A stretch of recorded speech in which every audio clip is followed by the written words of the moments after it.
Security forces نے بلوچستان کے ضلع شیرانی میں انٹیلیجنس بیسڈ آپریشن کے دوران بھارتی حمایت یافتہ 7 دہشت گردوں کو ہلاک کر دیا۔ پاک فوج کے شعبہ تعلقات عامہ ISPR کے مطابق آپریشن خفیہ اطلاع پر کیا گیا، جس میں دہشت گرد گروہ فتنۃ الخارج سے تعلق رکھنے والے عناصر نشانہ بنے۔ کارروائی کے دوران دہشت گردوں کے قبضے سے بھاری مقدار میں اسلحہ، گولہ بارود اور دھماکہ خیز مواد برآمد کیا گیا۔ ISPR کے مطابق پاکستان کے سیکیورٹی فورسز ملک کو دہشت گردی کی لعنت سے مکمل طور پر پاک کرنے کے لیے پرعزم ہیں اور اسی کارروائیاں جاری رہیں گی۔ اس سے قبل بھی بلوچستان میں سیکیورٹی فورسز کی مختلف کارروائیوں میں بھارتی سپانسرڈ 18 دہشت گرد ہلاک کیے گئے تھے، جن میں سے کوئٹہ کے نواح میں سیکیورٹی فورسز کے مشترکہ آپریشن میں 10 دہشت گرد مارے گئے اور ضلع شیرانی میں سیکیورٹی فورسز کی کارروائی کے دوران 8 دہشت گرد ہلاک ہوئے۔ سیکیورٹی ذرائع کے مطابق کوئٹہ میں فورسز نے غزہ بند میں بھارتی سپانسرڈ دہشت گردوں کے خلاف مشترکہ آپریشن کیا۔ وہاں پہاڑی علاقے میں انٹیلیجنس اطلاعات پر ہونے والے اس آپریشن کے دوران شدید فائرنگ کا تبادلہ ہوا، جس کے دوران سیکیورٹی فورسز نے بھارتی سپانسرڈ دہشت گردوں کو ہلاک کر دیا۔ آپریشن کے دوران ہلاک دہشت گردوں سے بھاری تعداد میں اسلحہ اور گولہ بارود برآمد کر لیا گیا۔ فائرنگ کے دوران سیکیورٹی فورسز کے 2 اہلکار زخمی بھی ہوئے۔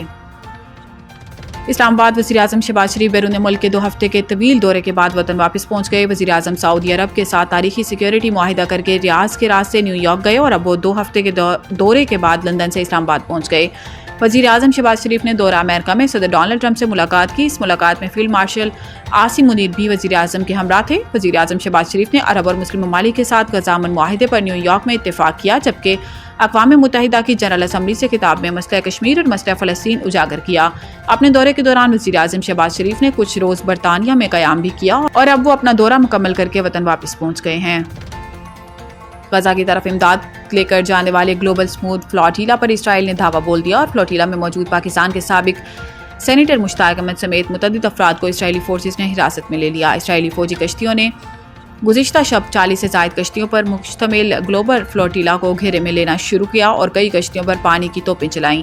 غزہ کے قحط زدہ عوام کے لیے امداد لے جانے والے اس فلوٹیلا پر پاکستان کے سابق سینیٹر مشتاق احمد اور عالمی شہرت یافتہ سماجی رہنما گریٹا تھنبرگ سمیت 500 کے قریب افراد سوار ہیں۔ اسرائیلی وزارت خارجہ کے مطابق فلوٹیلا میں موجود تمام کشتیوں کو اسرائیلی فوج نے قبضے میں لے لیا اور فلوٹیلا میں موجود تمام افراد کو اسرائیل منتقل کیا جا رہا ہے، جہاں سے انہیں یورپ ڈپورٹ کیا جائے گا۔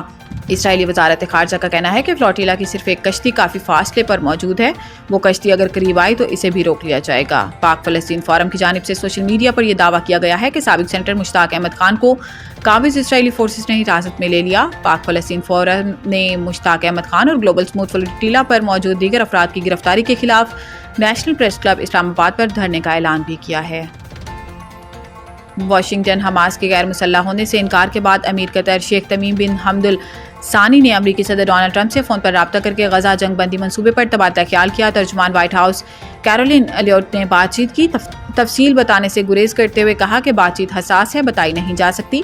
وائٹ ہاؤس ترجمان نے حماس کی جانب سے منصوبہ منظور ہونے کی امید بھی ظاہر کی۔ کیرولین ایلیوٹ نے کہا کہ صدر ٹرمپ حماس کو منصوبے پر غور کے لیے ڈیڈ لائن مقرر کریں گے۔ خیال رہے کہ اس سے پہلے امریکی صدر ڈونلڈ ٹرمپ نے منگل کے روز حماس کو 3-4 روز میں جواب دینے کا کہا تھا۔ برطانوی میڈیا کے مطابق حماس ممکنہ طور پر ٹرمپ کا منصوبہ مسترد کر دے گی۔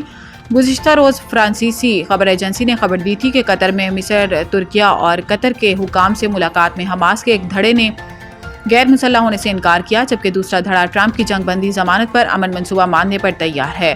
دوسری جانب مصر کے وزیر خارجہ بدر عبدالعاطی نے کہا کہ حماس کو جنگ بندی کی امریکی تجاویز پر قائل کرنے کی کوشش کر رہے ہیں۔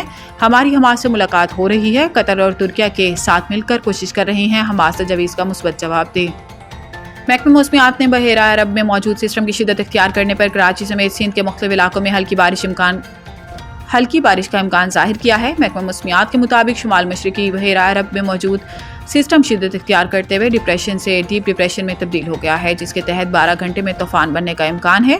محکمہ موسمیات کا بتانا ہے کہ طوفان بننے کی صورت میں اس کا نام شکتی رکھا جائے گا۔ طوفان کے لیے نام شکتی سری لنکا کا تجویز کرتا ہے، جس کا مطلب طاقت ہے، جبکہ طوفان کے شدید سمندری طوفان میں تبدیل ہونے کا بھی امکان ہے۔ محکمہ موسمیات کے مطابق سسٹم کراچی سے 400 کلومیٹر جنوب میں موجود ہے، جبکہ سسٹم کے زیر اثر سمندر میں طغیانی بھی رہے گی۔ سمندری طوفان بحیرہ عرب میں 5 یا 6 اکتوبر تک رہ سکتا ہے۔ محکمہ موسمیات کا بتانا ہے کہ سمندر میں شدید طغیانی کے پیش نظر سندھ کے ماہی گیروں کو 3 اکتوبر تک سمندر میں جانے سے بھی منع کیا ہوا ہے۔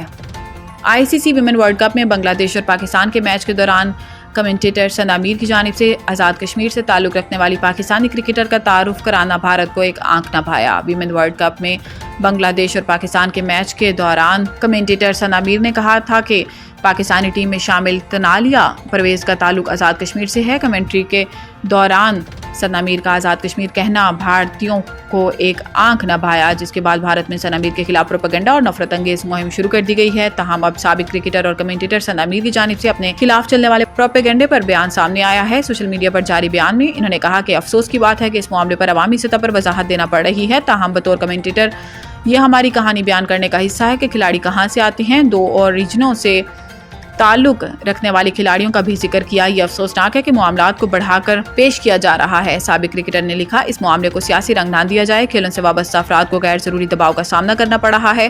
انہوں نے مزید کہا کہ پاکستانی کھلاڑیوں کے آبائی علاقے سے متعلق بات کرنے کا مقصد ان کی مشکلات اور شاندار سفر کو اجاگر کرنا تھا۔ میرے دل میں کوئی بغض یا کسی جذبات کو ٹھیس پہنچانا مقصد نہیں۔